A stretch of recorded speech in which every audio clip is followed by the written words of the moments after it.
Hi, this week in our group we discussed all of the questions related to the article, and the basis of our discussion really was that culture and context really matter when it comes to humor.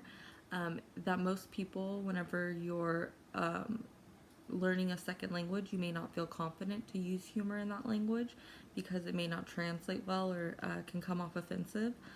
We kind of drew connections from this exercise of the students in Spain that are learning English, immersing themselves in speaking to English speakers every week and how they're becoming more confident in their English abilities, and that they may be more confident to use humor in English in the future. Really, what we gathered from this article is that the more you are immersed in language, the more confident you can be to use humor and to understand the context at which things are being said. Hi everyone! In our third meeting, we discussed the article Learning to be Funny in Spanish during study abroad, second language humor development, trying to answer all the questions of the activity. First, we talked about how first language humor is distinct from second language humor. The difference depends on the context and on the culture, because if for one culture a joke can be funny, for the other it can be perceived as offensive.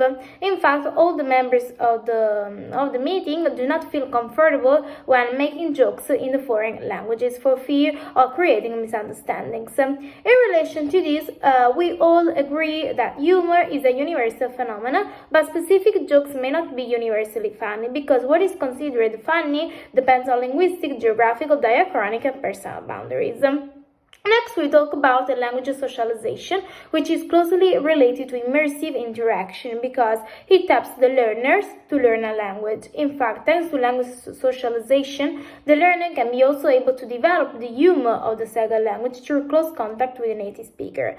Finally, we talk about how important is the pragmatic of humor in learning a second language, because it can be acquired over time through exposure and interaction with native speaker of the second language. One of the factors that helps to develop such humor is revoicing of words expression, so just using what other people say.